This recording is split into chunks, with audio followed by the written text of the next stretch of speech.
आनन्दलीलामयविग्रहाय हेमाभिदिव्यै छविसुन्दराय तस्मै महाप्रेमरसप्रदाय चैतन्यचन्द्राय नमो नमस्ते। चैतन्यचन्द्राय नमो नमस्ते। चैतन्यचन्द्राय नमो नमस्ते। जय जय श्री चैतन्य जय नित्यानंद जय द्वैत चंद्र जय गौरभक्त वृंद। हरे Krishna Krishna Krishna Hare Hare Hare Ram Ram Ram Hare Hare. Hare Krishna, dear devotees. So yesterday we were reading about the first class, second class, and third class. So Uttamadhikaris, Madhyamadhikaris, and the neophytes. So um, I want to take you to this.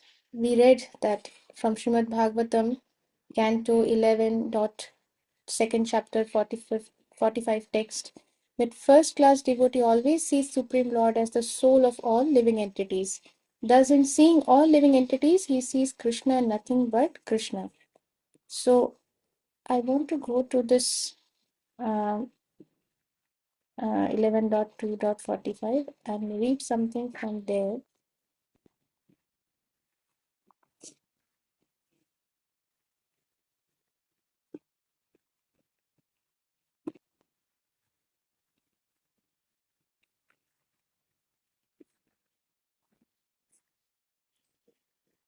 So this is the part where that Srila Prabhupada is telling us that one who sees Krishna is saying this. This is from Bhagavad Gita 6.30 that Yo mam pashyati sarvatra sarvam cha mai pashyati tasyaham na pranashyami sa cha me na pranashyati.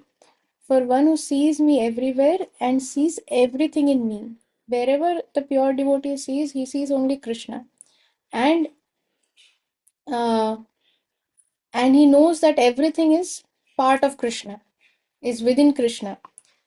So for such a person, Krishna is saying, I am never lost, nor is he ever lost to me. So here I wanted to read something. Let me show something.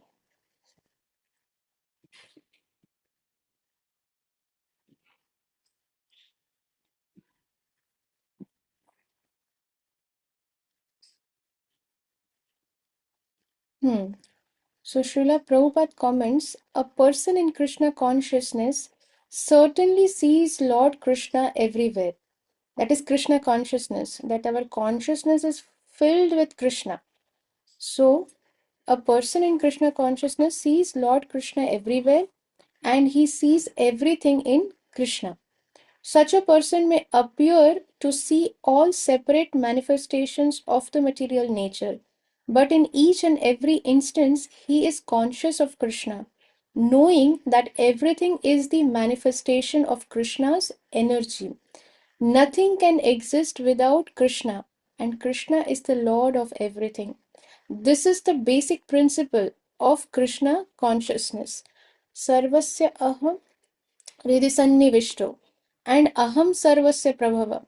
These two things that Krishna is saying that I am seated in the heart region of each and every living entity, every moving, non-moving entity. And a person in Krishna consciousness, a person whose consciousness is developed to the level that he knows that Krishna exists in everything. Everything is Krishna's energy. Krishna is not personally coming out of Golok Vrindavan and then entering into each atom. It is not like that.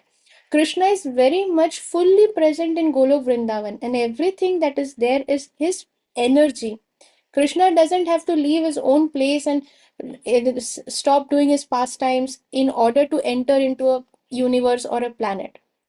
That is because he is the Supreme Lord, everything is emanating from him. Without the energy of Krishna, nothing can exist. If the sun is situated in its in its orbit, it is because of Krishna's energy. If we are able to eat and digest food, it is because of Krishna's energy. If we see that there is gravitational force, it is because of Krishna's energy. If science can explain the various phenomenons, but how it is existing, why it is existing, the reason is Krishna. So, cause of all causes. Krishna is the cause of all causes. So, whatever is happening, when one knows that the reason behind everything is Krishna, everything exists in Krishna, and Krishna exists in everything, then such a person is Krishna conscious. So this is what is being said here.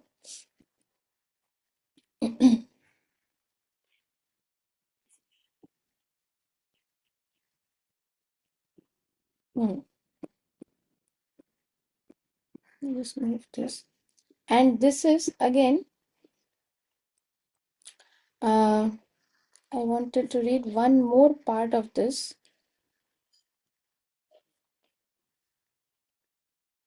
Yes. A pure devotee is completely free from the tendency to enjoy things separately from the Lord's service. He does not see anything in the universe as unfavorable because he sees everything as the expanded potency of the Supreme Personality of Godhead. Such a devotee's purpose in existing is to give pleasure somehow or other to the Supreme Lord. Thus, everything that a pure devotee experiences moment by moment increases his ecstatic loving desire to satisfy the transcendental senses of the Lord. And another thing is, uh, we talked of this Uttamadhikari, Madhyamadhikari, and Kanishtadhikari. So, okay, we'll go back to this reading of our. Uh, hmm. So, one can thus conclude that One can thus conclude that when a person shows love for God and friendship for devotees, displays mercy towards the innocent, and is reluctant to associate with non devotees, he may be considered a pure devotee. These are the qualities of a pure devotee. What is it?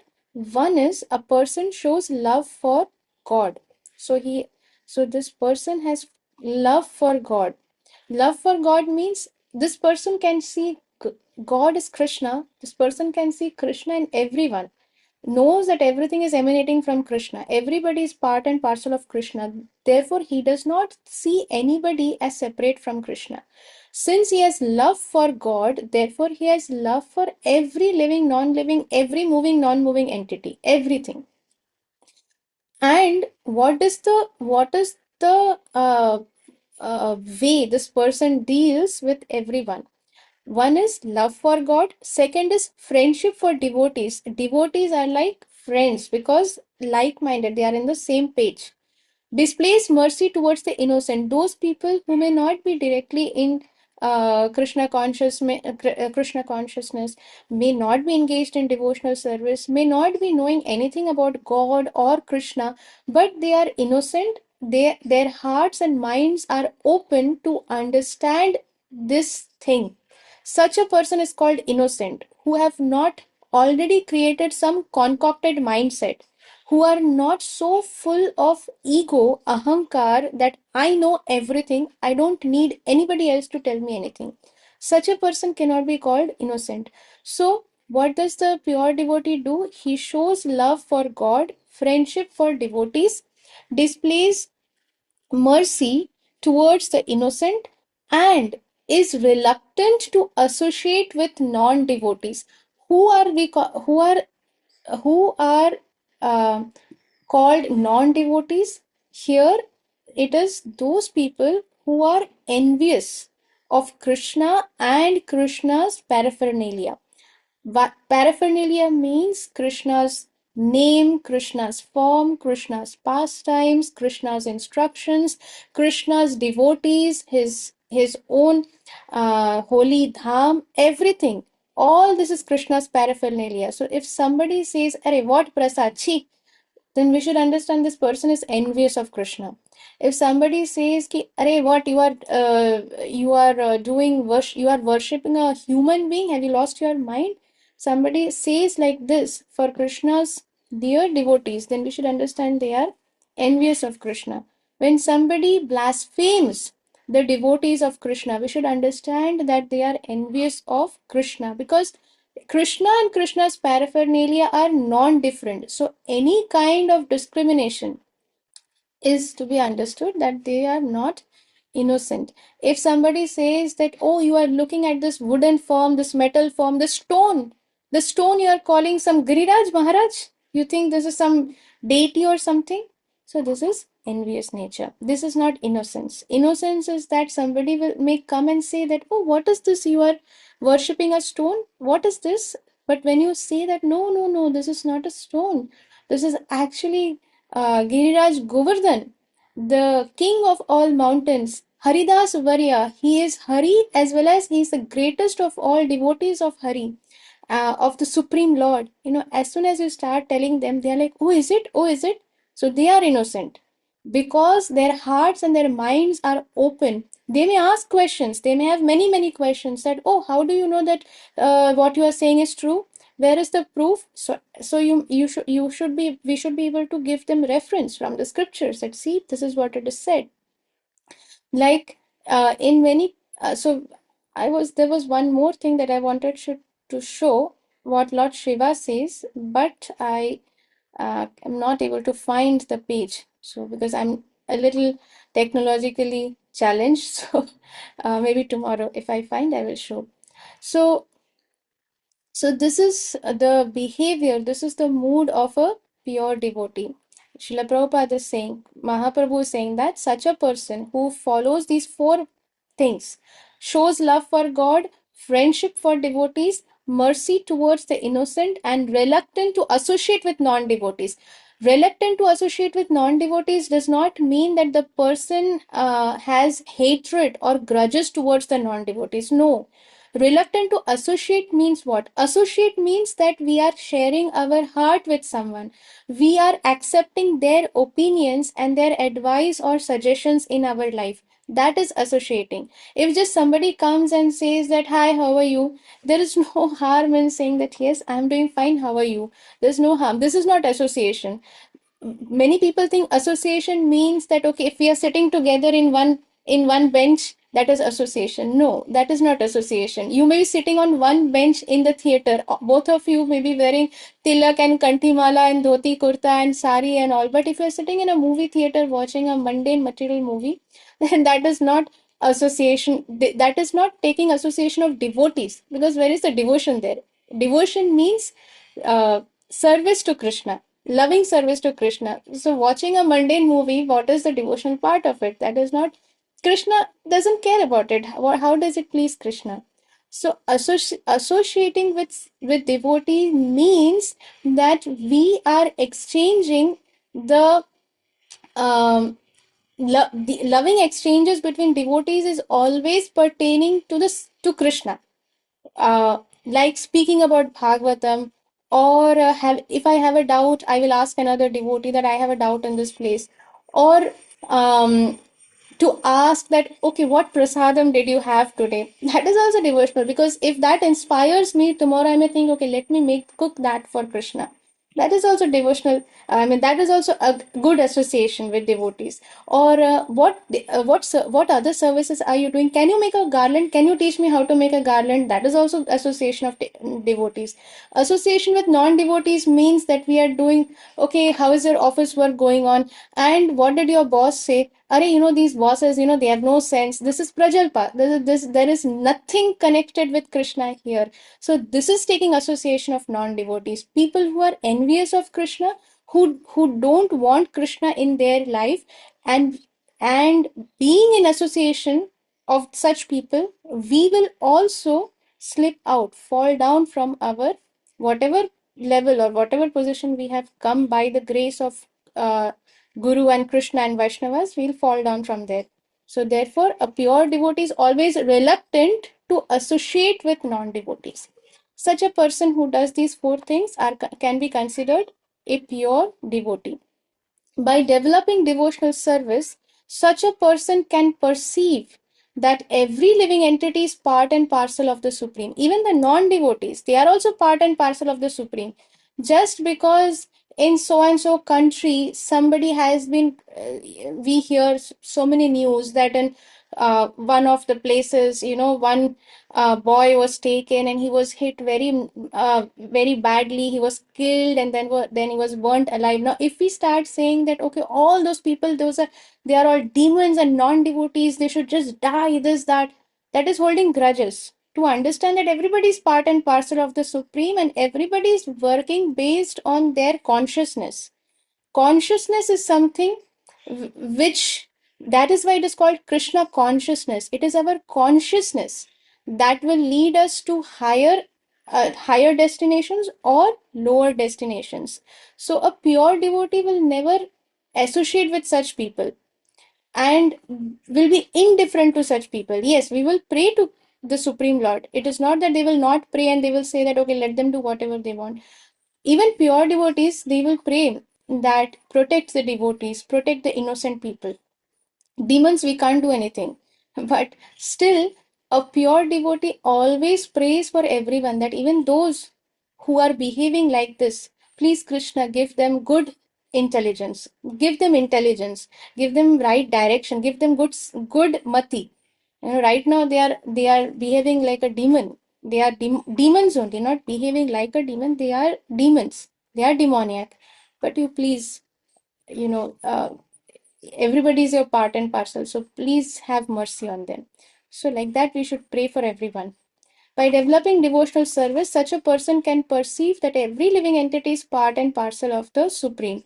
In each and every living entity, he can see the Supreme Person, and therefore he becomes highly developed in Krishna consciousness. At this stage, he does not distinguish between the devotee and the non devotee. This is Uttam Adhikari, as we were speaking yesterday. Therefore, the Uttam Adhikari comes to the level of Madhyam Adhikari in order to preach. Otherwise, an Uttam Adhikari does not see somebody as devotee or non-devotee. He sees everybody as part and parcel of Krishna. He can see Krishna in everybody. So where is the point that this is devotee, this is non-devotee? So Uttam Adhikari is like that. Therefore, they come down to Madhyam level so that they can distinguish, okay, this person is devotee, this person is non-devotee. And then I can preach to the non-devotee. So um, that is the thing. For he sees that everyone is engaged in the service of the Lord. For this is talking about the pure devotees, the Uttamadhikaris. Such a pure devotee continues to develop all the great qualities while engaged in Krishna consciousness and devotional service. So it is said that one who is engaged in the devotional service of the Lord and who is engaged in Krishna consciousness, they develop all the good qualities that are present in a demigod. So they are also demigods only. Actually, the pure devotees, they are higher than the demigods. They possess all the good qualities of a demigod. But whereas somebody who is not engaged in Krishna consciousness, somebody who is not engaged in devotional service, no matter how amazing it may seem that, oh wow, this person has such good qualities. Many times we commonly say that this person is so nice, so humble, speaks so nicely, takes care of the family so nicely. Um, and just by looking at so and so person, it feels as if they are so sober. But the real test is, the litmus test is, if you try to give them Krishna consciousness, if you ask them that there is a teachings of Lord Chaitanya class happening, do you have 15 minutes to come and join? If that person says that no, no, no, this is not of my interest, I have to take care of my family and I consider my family to be highest. For me, they are only my God. Uh, Jana Seva, Lok Seva is like Bhagavad Seva for me. So all these things, if somebody is saying, we should understand that this person may be a nice person externally, whatever good qualities one is able to see. But such a materialistic person can never really, um, I mean, this is Mahaprabhu's verdict. This is Mahaprabhu's instruction that um, Stri Sangi Ek Asadu Krishna Abhakta Ar. These three Sangi, one who is constantly running behind the opposite gender to take sense gratification, to enjoy sense pleasure. One who is constantly running behind a woman, a man who is constantly, wherever he sees a good looking woman, will go there and start, speaking very nicely and doing such things. So one should clearly stay away from such persons. A sadhu, a person who may seem to be like a sadhu, but is doing things that are against what the scripture says, it is against the instructions of Krishna, then such a person is a sadhu. Any activities a person may not look like a sadhu, but is acting exactly in accordance to the instructions of Krishna, we should understand that person is best absolutely qualified sadhu. But somebody in the vesh of a sadhu, but not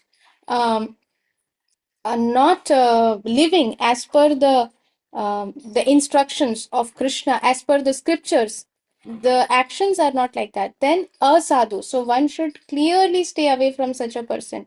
And Krishna abhakta can be two kinds. One is the demoniac nature, who will clearly say that, Arey, this is nonsense, Krishna is not God and all that. Other is, they will not say all such things, but they are so materialistic that they will very clearly, very nicely, very humbly tell you that, I don't have interest in all these things. I consider my family only. My family seva is my utmost highest seva. I have this small child, and my child is only God for me. My parents are God for me. This is also Krishna Abhakta, non-devotee. So we should stay away from such association. We should stay away from such association. Firstly, we have to understand what is association, as we discussed, and based on that, we have to stay away from that. Now, in our day to day life, if we have to interact with such persons, then we should not foolishly say that, no, no, no, no, no, I heard that we should, that's why I'm not even going to look at your face. It is not like that. We have to understand how to handle situations. If it is work related or if it is unavoidable, yes, whatever it is, we are in the material world, we will be surrounded by all such different kinds of people. So whatever is the requirement, you do your dealings, but at the same time, do not exceed the required dealing. Do not exceed your, do not associate that you sit to share your heart, what happened in my life, you tell me what happened in your life, and then I give you some advice and you give me some advice. No, that is not required. So these three persons should be clearly avoided. So if somebody is like that, we should understand that this person is also very materialistic. So what good qualities can such a person have, who is not open to reconnect, or the lost connection between ourselves and Krishna. One who is not ready to understand their original position, that they are actually part and parcel of Krishna. If somebody forgets their father, what kind of a child is that person?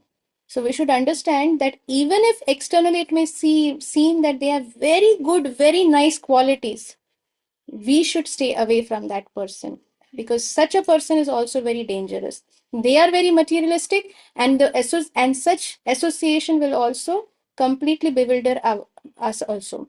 So these are the associations we should very, very carefully avoid, and that is what a pure devotee does. No matter whether this association is some outside, they can also be someone from inside. So not taking association is not its association is not interaction. So we have to understand this concept very clearly, and based on that, we should go ahead with our day-to-day dealings. Because we may be, there are so many devotees who are living in a family where the other members are not favorable in Krishna consciousness. Does that mean that I'm not going to look at their faces? No, it is very different. Interacting, serving is different. Loving everybody unconditionally is different. Associating is different. Taking To love someone, it is not important whether the other person really accepts what you are serving. It may not necessarily be so. Maybe that person is not ready to accept your service, does not even care for your service. If your service is to cook, you cook with love. Now, whether the other person is accepting it with love or hating it is not for you to see. We should never be attached to the results of our actions, because our purpose is to serve our spiritual master. Our purpose is to serve Krishna. It is not our sense gratification that, Are, see, I did so much for this person, but this person is speaking like this. That is sense gratification, because I want my senses to be satisfied. Sometimes parents get angry just because the children are not listening to them, because the parents are also selfish. They want that my child should be dependent only on me. If my child is not following my instruction, that means something is wrong. But as parents, also, we should open our eyes and see that whose instruction is if the child is taking instruction from a devotee and is trying to progress in devotional life, then as parents, we should understand that this is good for the child, and we should not become selfish in thinking that, oh, my child is not listening to me. And the same thing with spouse and everyone, the same thing is applicable. So we should first, a devotee's quality is selflessness towards others. And a devotee is also very selfish, but not in the materialistic term, in the realistic term. Selfish because they know that first they have to save themselves, only then they can save others. Therefore, a devotee is selfish in true sense. Self means the Atma. So, first one has to save their own Atma. If I'm drowning, I cannot save others. So, like this, the devotee must understand what is association, how to deal with others, how to deal with different categories of persons, and based on that, they should go ahead and practice Krishna consciousness. So, we'll pause here for today, and Krishna willing, we'll continue reading tomorrow. Thank you very much, dear devotees, for your very kind association. Vancha kalpatrubhyascha, kripa sindhubhyaiva cha, patitanam pavanebhyo vaishnavebhyo namo namaha. Ananta koti vaishnav vrind ki jai. Srila Jayapataka Swami Guru Maharaj ki jai. Jagat Guru Srila Prabhupada ki jai. Nitai Gaur Premanande Hari Hari. Hari Hari Bol. Thank you. Thank you so much for your very, very wonderful association.